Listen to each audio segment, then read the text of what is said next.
বানাইছেন কেন? বলে এই উম্মতের এমন একটা রাত্র দিচ্ছেন যেটা কদরের রাত্র। আল্লাহ তাআলা কোন নবীর উম্মতকে আল্লাহ তাআলা দান করেন নাই, একমাত্র শবে কদরের রাত এই উম্মতকে আল্লাহ তাআলা বিশেষভাবে দান করেছেন। সেটা কি? বলে পবিত্র কোরআনের মধ্যেই আল্লাহ তাআলা উল্লেখ করতেছেন, বিসমিল্লাহির রহমানির রহিম, ইন্না আনজালনাহু ফি লাইলাতুল কদর। নবীকে শুনাই দিতেছে আয়াত তেলাওয়াত করে। আমার আল্লাহ তাআলা বলতেছে, আমার হাবিব আমি নাজিল করেছি ফি লাইলাতুল কদর। আমি কি নাজিল করেছি? কোরআনকে নাজিল করেছি এই কদরের রাত্রে। মানে এই এক আয়াতই তো যথেষ্ট ছিল যে রাত্রে কোরআনকে আল্লাহ তাআলা নাজিল করে দিয়েছেন ফজিলতপূর্ণ মর্যাদাশীল হওয়ার জন্য। এই একটা আয়াতই যথেষ্ট, ঠিক কিনা বলেন? এরপরে তো আল্লাহ তাআলা এই কোরআন, যেহেতু আয়াতকে আল্লাহ তাআলা এই রমজান মাসে কদরের রাত্রে নাযিল করেছেন, এই কোরআনের সাথে এই লাইলাতুল কদরের রাত্রটা সম্পর্কিত হওয়ার কারণে এই রাতের দাম আল্লাহ তাআলার কাছে বেড়ে গেছে। সুবহানাল্লাহ। কোরআন নাযিল হয়েছে কোন রাতে? কদরের রাত্রে, রমজান মাসে। এই জন্য এই কদরের রাতের কি হয়েছে? দাম বেড়ে গেছে। মানে এই কোরআনের সাথে যারা সম্পর্ক রাখবে আল্লাহ তাআলা তাদেরকে দুনিয়া আখিরাতে ইজ্জত বাড়ায় দিবেন। চিন্তা করেন, স্বাভাবিক ভাবে এই মসজিদে বা আমাদের বাড়িতে যে সমস্ত কোরআন শরীফের গিলাপগুলি বানাই, ওটা কি কম দামি কাপড়ের? আমরা যে টেলিভিশন দেখি পর্দাটা, ওটা কি সুন্দর কারুকার্য করা দামি কাপড় দিয়ে বানাই, কিন্তু কোরআন শরীফের গিলাপটা কম দামি কাপড় দিয়ে বানাইছি।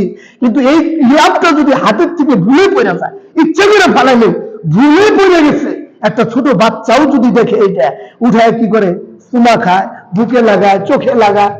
তাহলে বলেন এই কাপড়ের ইজ্জত আর দাম কেন হয়েছে? বলে এই কাপড়টা বলে সাধারণ কোনো কিছুর সাথে সম্পর্ক রাখে নাই। বলে এই কাপড়টা কম দামি হইলেও সম্পর্কটা দামি জিনিসের সাথে। এই জন্য এই কাপড়ের দামটা বাইরে গেছে আল্লাহর কাছে। এটা ছোট নিষ্পাপ মাসুম বাচ্চাও যদি দেখে গিলাপটা পড়ে গেছে, হেও কি করে উঠে চুমা খায়, মানুষের দেখছে, মা বাবারা দেখছে চুমা খায়। তাহলে এই যে সম্মানটা কেন হয়েছে?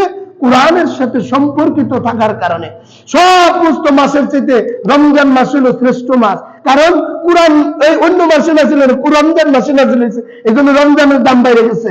কোরআন সমস্ত ফেরেশতাদের থেকে শ্রেষ্ঠ ফেরেশতা হলো হযরত জিবরাইল ফেরেশতা, কারণ কোরআন নিয়ে আসছেন আমাদের নবীর কাছে, এই জন্য জিবরাইল যে শ্রেষ্ঠ হয়ে গেছে।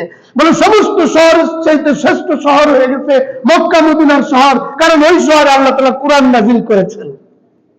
বলে কোরআনের সাথে যারাই সম্পর্ক রাখছে, যে জিনিসের সম্পর্ক হয়ে গেছে আল্লাহ তাআলার কাছে ওই জিনিসের দাম বেড়ে গেছে। বলে মানুষকে আল্লাহ তাআলা এই কোরআন দিয়েছেন চলার জন্য।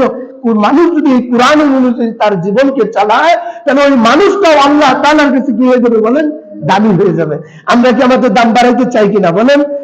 কাল কিয়ামতের দিন আল্লাহ রাব্বুল আলামিন হাফিজ কোরআনকে বলবে, হাদিসের মধ্যে ইরশাদ করেন, قال النبي صلى الله عليه وسلم القرآن وحب إلى الله من السماوات والأرض ومن فيهن।